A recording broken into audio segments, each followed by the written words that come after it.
Problem inverter में था, battery हमारी सही थी, तो इसको कैसे क्लियर करें कि हमारा इन्वर्टर फॉल्ट है या बैटरी फॉल्ट है।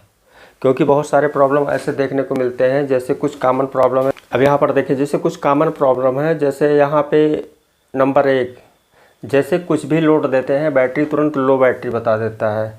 फिर दूसरा आ जाता है, जैसे जैसे लोड बढ़ाते हैं वैसे वैसे बैकअप कम हो जाता है। फिर थर्ड पे आते हैं बैटरी बैकअप की समस्या और समाधान, यानी इसकी जो बैटरी की बैकअप है, अगर इसमें प्रॉब्लम है तो उसके समाधान के लिए हम उसको भी बताएंगे। फिर यहाँ पे 4 नंबर है, जैसे ही इन्वर्टर ऑन करते हैं ओवरलोड शो करके बंद हो जाता है, जैसे ही आप इन्वर्टर ऑन करते हैं। फिर उसके बाद जो है 5 नंबर, लगातार लो बैटरी या ओवरलोड का बताना। ये जो इससे रिलेटेड प्रॉब्लम आते हैं इन्वर्टर से। 1-2 प्रॉब्लम और हैं, उसे हम नेक्स्ट वीडियो में लेंगे, लेकिन यहाँ पे जो मेन प्रॉब्लम था इन्वर्टर और बैटरी चेंजिंग को लेकर के कैसे क्लियर करें, ये हमारा सही है कि नहीं। तो यहाँ पर हम सबसे पहले बता दें, जो कि मान लीजिए आप बहुत दिनों से यूज़ नहीं किए या उस समय लाइट कट नहीं हो रही थी और इस समय लाइट कट हो रही है, तो सबसे पहले उसमें क्या करें कि आप अपने बैटरी के मेन कार्ड को यानी मेन स्लीट को निकाल दें, जो पावर प्लग में लगा रहता है। निकालने के बाद यहाँ पे आप देखेंगे 2 वायर निकले हुए हैं, एक माइनस है एक प्लस है। माइनस वाला यहाँ पर जाएगा, यानी ये जो है निगेटिव हो गया, और ये प्लस वाला यहाँ पर जाएगा, ये हो गया पॉजिटिव। यहाँ पे एक लक्स लगा होता है, ये लक्स जो है ये आपका ब्रास वाला भी हो सकता है और कॉपर का भी आता है। यहाँ पर देखें इस रेड वाले टर्मिनल को, ये आपका ज़्यादातर ये प्रॉब्लम करता है, यहाँ पे ऑक्साइड चढ़ जाता है, इसके ऊपर एक परत लेयर जो है इसी के ऊपर हो जाता है, वो आपको देखने को नहीं मिलता है, यानी ऊपर से देख नहीं पाएंगे क्योंकि ऊपर से नट कसे होते हैं। तो यहाँ पे सबसे पहले आपको क्या काम करना है कि ये ज़्यादातर तो रेड में ही प्रॉब्लम आते हैं, इसमें ब्लैक में नहीं आता। लेकिन सबसे पहले आपको इसको खोल के और इसे फाइल से साफ़ करके और इस बैटरी के टर्मिनल को भी साफ़ करके आपको एक बार जो है इसे वो वासलीन लगा के, यानी ग्रेस नहीं यूज करना है, क्योंकि ग्रेस भी जो है सूख के एक परत जम जाता है। जो अक्सर लोग ग्रेस लगा देते हैं वो भी बहुत प्रॉब्लम करता है बैकअप के समय। यहाँ पे एक वासलीन आता है वाइट कलर का, वेसलीन जिसे बोलते हैं, वो यहाँ पे लगाकर बैटरी के टर्मिनल पे और बैटरी के लक्स पे उसे एक बार जो है टाइट कर दें। फिर नेक्स्ट इसे भी साफ़ कर सकते हैं, और नहीं तो इसमें हम अभी तक तो कोई प्रॉब्लम देखे नहीं, लेकिन आप जैसे इसे साफ़ किए हैं इसे भी साफ़ करके और फिर से जो है इसे जोड़ दें। उसके बाद जो है इसमें बैटरी में पानी देख लें। पानी तो सब ऊपर से देखे रहते हैं, लेकिन मैं जो कॉमन प्रॉब्लम बता रहा हूँ क्लियर करने का, क्योंकि इससे आपका इन्वर्टर भी क्लियर होगा और बैटरी भी क्लियर होगा। इसलिए हम जो है अभी किसी पे और चीज़ों पे नहीं बता रहे हैं, जो कॉमन प्रॉब्लम आते हैं उसके लिए बता रहे हैं। अब ये जो है आप साफ़ करके जब लगा देंगे, लगाने के बाद फिर बैटरी को यानी ये इन्वर्टर को ये मेन प्लग लगा देंगे। उसके बाद चार्जिंग के लिए देखेंगे। अब जैसे इससे इन्वर्टर से हमारी बैटरी चार्ज हो रही है, बैटरी चार्ज होते समय कुछ देर उसे चार्ज होने दें। चार्ज होने के बाद जैसे कुछ देर मतलब चार्ज हुआ तो आप देखेंगे अब आपका इन्वर्टर गर्म होगा। अगर गर्म हो रहा है तो सही है प्रॉब्लम, यानी जो मतलब अपने ओके पोजीशन में है। अगर इन्वर्टर 1 घंटे आधे घंटे में हीट होना शुरू हुआ या उसके फ़ैन चले, जैसे जैसे डिज़ाइन की गई है उसी के अनुसार जो है अपना होता है ये काम। अब यहाँ पर देखें, आपको देखना क्या है, सबसे पहले आप क्या करें कि इसको जो है थोड़ी देर चलने के बाद 20 मिनट आधे घंटे बाद आप यहाँ पर हाथ रखेंगे, हाथ से देखेंगे इसकी हीट, यानी टर्मिनल मतलब गर्म होगा।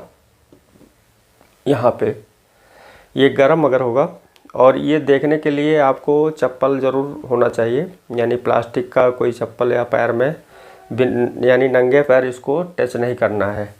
और क्योंकि ये बहुत क्योंकि किसी किसी में जो है बहुत तगड़ा शॉक मारता है, तो इसलिए जो है पैर में कुछ ना कुछ ऐसे होने चाहिए इसे टच करने के पहले। अब देखिए इसमें जब आप यहाँ पर देखेंगे ये गर्म अगर होगा, अगर ये गर्म हो रहा है तो बैटरी का ये लग्स चेंज कर दें, यहाँ से कट करके इसे दूसरा लगाएं और उसे सोल्ड कर दें। जैसा कि हम नेक्स्ट वीडियो में बताएंगे कैसे सोल्ड किया जाता है, कैसे हम समझें कि ये हम उसे लाइव दिखाएंगे। ये तो एक बताने के लिए आपके प्रॉब्लम को देखते हुए मैंने इस वीडियो को बनाया है। अब नेक्स्ट आ जाते हैं कि आपके जैसे इन्वर्टर बोले हैं माइक्रोटेक का है, तो माइक्रोटेक का जो इन्वर्टर है उसमें आप देख लें कि ये जो है एल्युमिनियम का वायर उसमें यूज किया गया होगा, बहुत ही हल्का होगा। एल्युमिनियम और कॉपर का मतलब है कि अगर आप वायर को हाथ से उठाएंगे तो बहुत ही हल्का होगा। अगर एल्युमिनियम होगा, कॉपर होगा तो ओजन होगा। अब ये जो है आप इसके वायर को पकड़ कर देखें, अगर ये गर्म हो रहा है यानी ये हीट हो रहा है वायर, तो आप इसके वायर को चेंज करा दें। अंदर से एक कॉपर का वायर लगवा दें, रेड और ब्लैक दोनों वायर 1 मीटर 1.25 मीटर आता है, कॉपर का लगवा दें। कटिंग लेकर जाएंगे जो आपका ये है एल्युमिनियम वाला, उसी को देखकर वो आपको दे देगा जितने mm का होगा वायर। तो ये प्रॉब्लम से ये जो आपका प्रॉब्लम है ये सॉल्व हो जाएगा, क्योंकि इसमें जैसे आप देखेंगे ये गर्म होता है तो ये दोनों कंडीशन में ये प्रॉब्लम करेगा। यानी जो इसकी हीटिंग है वायर की हीटिंग, ये आपके पावर लॉसेज का प्रॉब्लम बताता है। क्योंकि चाहे बैटरी के समय अगर ये हीट हो रहा है वायर, तो भी आपका पावर लॉसेज है, यूनिट बढ़ेगी, देर तक चार्ज करेगा। यानी जो जल्दी चार्ज होना था उसमें बहुत काफ़ी टाइम लगेगा। और दूसरा बात है कि बैकअप के समय जब बैटरी की बैकअप आप लेंगे और उस समय ये हीट होगा, तो उस समय क्या होगा, यहाँ पे एक रेजिस्टेंस क्रिएट होगा, जिससे जो है ये बैटरी चार्ज होते हुए भी जो है आपका यहाँ पे डाउन बताएगा, लो बैटरी बताएगा। क्योंकि ये सारा जो है इसमें एक रेजिस्टेंस क्रिएट हो जाएगा, जिससे वोल्टेज ड्रॉप हो जाएंगे। अगर ये वायर हीट हो रहा है, एल्युमिनियम का वायर है, तो ज़्यादातर देखा गया है। नेक्स्ट हम आते हैं इसके इंटरनल भी, ये वायर जहाँ जुड़ा हुआ है दोनों ट्रांसफार्मर के बीच में, अगर स्क्वायर वेव है और अगर साइन वेव है, तो वहाँ पे जहाँ पे कसा हुआ है हीटसिंक पे, आप वहाँ पे भी खोल के उसके वहाँ पे जैसे यहाँ पे एक लक्स लगा हुआ है, ऐसे वहाँ पे भी जो है लगा होता है। उसे जो है उसे साफ़ करके, यानी उसे किसी टेक्नीशियन से साफ़ करवा के या जैसे भी हो उसे मेंटेन कर दें, तो आपका ये जो है क्लियर हो जाएगा। और अगर आप ये सारा काम नहीं करना चाहते तो कोई भी अलग इन्वर्टर ले आएँ और इसमें जो है यहाँ पे इसके बैटरी में लगा दें। 12 घंटे बाद 10 घंटे बाद आप इसके रिस्पांस को ले सकते हैं। अगर बैटरी आपका बढ़िया बैकअप दे रहा है तो इन्वर्टर बदलने की कोई ज़रूरत नहीं है। और इस समय बहुत लोगों के पास डबल इन्वर्टर है। डबल इन्वर्टर नहीं, हम तो देखे हैं 3 इन्वर्टर भी रखे हैं लोग, इसलिए कि कभी भी ये फॉल्ट हो सकता है। तो हमको बैकअप में, जैसे इसके बैटरी के बैकअप के लिए होता है, ऐसे हमको इन्वर्टर भी अगर नाइट में प्रॉब्लम हो जाता है तो हम दूसरा इन्वर्टर लगाकर यूज कर लेते हैं। तो इसलिए आपको अगर पुराने इन्वर्टर निकालने भी हैं तो उसे निकाल लेना। आप भले नया इन्वर्टर लगा लें, लेकिन पुराने इन्वर्टर को रिपेयर करा के या उसे सही कराकर उसे जो है बैकअप के रूप में रख लें, कि जैसे आपका ये इन्वर्टर प्रॉब्लम होता है तो तुरंत वो नेक्स्ट आप वहाँ पे इंस्टॉल कर लें। और उससे क्या होगा, आपके बैटरी की भी कंडीशन पता लग जाएगा, कहीं लेकर जाना नहीं पड़ेगा, क्योंकि इन्वर्टर आपका ओके है तो दोनों कंडीशन में बैटरी को आपको बता देगा। तो उससे, क्योंकि सबसे ज़्यादा कीमत अगर है तो किसी की कीमत है तो है बैटरी की, और इन्वर्टर आपका क्या है कि बहुत बड़ा काम करेगा। तो इसलिए ओल्ड इन्वर्टर जो है उसे आप बैकअप के रूप में रख लें।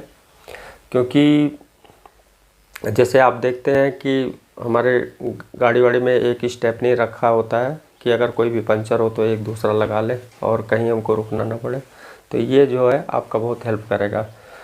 तो ये तो मेन समस्या है, जो जैसा कि आपको बैटरी चेंज करना पड़ा है और उसके बाद इन्वर्टर की चेंजिंग की जो प्रॉब्लम आ रही है, तो आप इससे ये समझ सकते हैं। और इसके बाद हम इस पे और डिटेल में बताएंगे प्रैक्टिकली, उसमें दिखाएंगे आपका जो इसमें हीटिंग इशू आता है, और एम्पियर को भी दिखाएंगे इसमें कैसे ड्रॉपिंग होता है। तो ये सब प्रॉब्लम के लिए हमें नेक्स्ट वीडियो बनाना पड़ेगा। और आज की वीडियो में बस इतना ही, मिलते हैं नेक्स्ट वीडियो में। और इस पर ज़्यादातर मुझे पूरा विश्वास है कि इसमें आप चेक करेंगे तो आपका प्रॉब्लम सॉल्व हो जाएगा। जो आपका डाउट है कि हमारा अभी 2 साल का बैटरी है, फॉल्ट नहीं है, तो वो भी आपका ये क्लियर हो जाएगा। वो बैटरी आप फिर से बांध कर देख लें। तो आज की वीडियो में बस इतना ही, मिलते हैं नेक्स्ट वीडियो में। थैंक यू दोस्तों, और देखते रहिए।